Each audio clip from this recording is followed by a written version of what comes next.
అందరికీ నమస్కారం. Welcome to Sandhya kitchen India. ఇవాల్టి మన కిచెన్లో చాలా సింపుల్గా, స్పైసీగా, రుచికరంగా ఉండే green spicy coriander tomato curry ఎలా తయారు చేయాలో చూద్దాము. ఈ కర్రీ మన నార్మల్ టమాటో కర్రీ కంటే కూడా చాలా డిఫరెంట్గా ఉంటుందండి. ప్రత్యేకమైన రుచిని కలిగి ఉంటుంది. మన తెలుగు వంటలలో టమాటా కర్రీ అనేది చాలా కామన్ డిష్ కదండి. కానీ ఈ green spicy coriander tomato curry మాత్రం చాలా డిఫరెంట్ టేస్ట్ని కలిగి ఉంటుంది. మరి ఈ కర్రీ ఎలా తయారు చేయాలో చూద్దాం రండి. ముందుగా 2 మీడియం సైజు ఉల్లిపాయలని తీసుకొని సన్నగా కట్ చేసుకోవాలి. మీరున్న మెంబర్స్ని బట్టి 2, 3 అనేది ఉల్లిపాయలని తీసుకోండి. ఇక్కడ నేనైతే 2 మీడియం సైజు ఉల్లిపాయలని తీసుకున్నాను. ఉల్లిపాయలు సన్నగా తరిగి పెట్టుకున్న తర్వాత స్టవ్ పై బాండ్లీ పెట్టి 2 టేబుల్ స్పూన్స్ ఆయిల్ వేసుకోవాలి. ఆయిల్ హీట్ అయ్యాక 1/2 టీ స్పూన్ పోపు దినుసులు, అలాగే 2 ఎండుమిరపకాయలని వేసి వేగనివ్వాలి.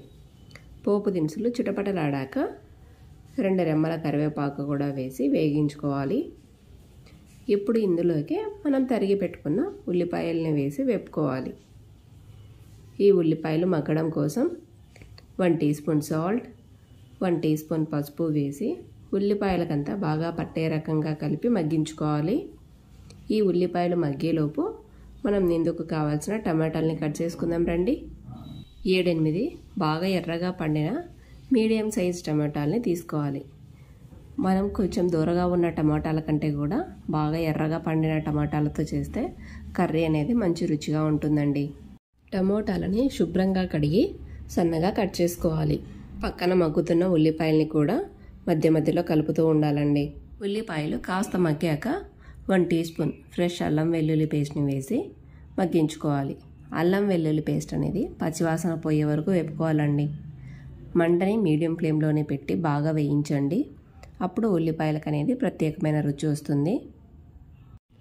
ఉల్లిపాయలు బాగా మగ్గిపోయి ఆయిల్ వదిలే టైంలో మనం కట్ చేసి పెట్టుకున్న టమాటా ముక్కల్ని కూడా వేసి మగ్గించుకోవాలి. ఈ టమాటా ముక్కలంతా ఉల్లిపాయలలో బాగా మిక్స్ అయ్యే రకంగా కలిపి మూత మూసి మగ్గించండి. త్వరగా మగ్గిపోతాయి. ఇప్పుడు మనం దీనికి కావాల్సిన కారంని తయారు చేసుకుందాము. ఇక్కడ మనమైతే ఎండు కారం వాడమండి, పచ్చి కారం మాత్రమే వాడతాము. ఇప్పుడు ఒక గుప్పెడంత కొత్తిమీరను తీసుకొని శుభ్రంగా కడిగి పెట్టుకోవాలి. మిక్సీ జార్ తీసుకొని మన కారానికి తగినంతగా పచ్చిమిర్చిని వేసుకోవాలండి. ఇక్కడ నేనైతే 10 పచ్చిమిరపకాయలని వేస్తున్నాను. ఈ పచ్చిమిరపకాయలలోకి కొద్దిగా సాల్ట్ని వేసుకోవాలి. మనం ఉల్లిపాయలు వేయించేటప్పుడు సాల్ట్ వేసుకున్నాము. ఇక్కడ కూడా కొద్దిగా సాల్ట్ వేసుకోవాలి. పచ్చిమిర్చిని ఒకసారి కచ్చా పచ్చాగా గ్రైండ్ చేసి తర్వాత కొత్తిమీరను వేసుకోవాలి. పచ్చిమిర్చితో పాటే కొత్తిమీర కూడా వేస్తే మరీ మెత్తని ఫైన్ పేస్ట్లా అయిపోతుంది కదండి. అలా కాకుండా కొద్దిగా మనం రోట్లో దంచితే ఎలా ఉంటుందో కచ్చా పచ్చగా ఆ విధంగా గ్రైండ్ చేసుకోవాలి. పచ్చిమిరపకాయలు కొత్తిమీర అనేది ఇలా ఒక్కలుగా ఉండాలండి. అప్పుడే మనకు మంచి రుచిగా ఉంటుంది. మరి ఫైన్ పేస్ట్లా గ్రైండ్ చేయకూడదు. టమాటాలు ఎంతవరకు మగ్గాయో చూద్దాం రండి. చూడండి, టమాటాలు కూడా బాగా మగ్గిపోయాయి కదా. ఇప్పుడు ఇందులోకి 1 టీ స్పూన్ ధనియా పౌడర్, 1/2 టీ స్పూన్ జీరా powder, 1/2 teaspoon garam masala వేసి కలుపుకోవాలి.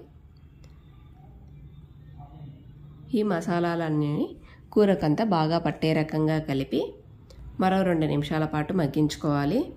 ఇప్పుడు ఇందుకు కావాల్సిన వెల్లుల్లిపాయలని దంచుకుందాం రండి. ఒక 10 వెల్లుల్లిపాయలని తీసుకొని కచ్చా పచ్చాగా దంచుకోవాలి. చూడండి, కర్రీ కూడా బాగా మగ్గిపోయింది కదా. ఇప్పుడు ఇందులోకి మనం గ్రైండ్ చేసి పెట్టుకున్న పచ్చిమిర్చి పేస్ట్, అలాగే దంచి పెట్టుకున్న వెల్లుల్లిపాయలు ఉన్నాయి కదా, వీటన్నింటినీ వేసి బాగా కలిసే రకంగా కలిపి మగ్గించుకోవాలి. మంటని లో ఫ్లేమ్లోనే పెట్టి కలిపి మరో 5 నిమిషాల పాటు మగ్గించుకోవాలి. ఇక్కడ అవసరమైతే ఒక చిన్న టీ గ్లాస్లో 1/2 వరకు వాటర్ని తీసుకొని పోసి కలపండి. పచ్చిమిర్చి పచ్చివాసన పోయాక ఒకసారి చివరగా ఉప్పుని సరి చూసుకొని ఇక స్టవ్ ఆఫ్ చేసి సర్వ్ చేసుకోవటమే. అంతే అండి, గ్రీన్ స్పైసీ కొరియాండర్ టమాటా కర్రీ రెడీ. ఈ కర్రీ చపాతీలోకైనా పుల్కాలోకైనా లేదా వేడివేడి అన్నంలోకైనా ఎందులో తిన్నా చాలా బాగుంటుందండి.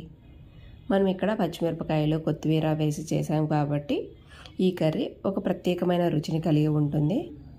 మీరు తప్పక ఒకసారి ఈ కర్రీ ట్రై చేసి మీకు ఎలా వచ్చిందో కామెంట్ చేయండి. Thanks for watching my video. Please like, share and subscribe to my channel. Thank you.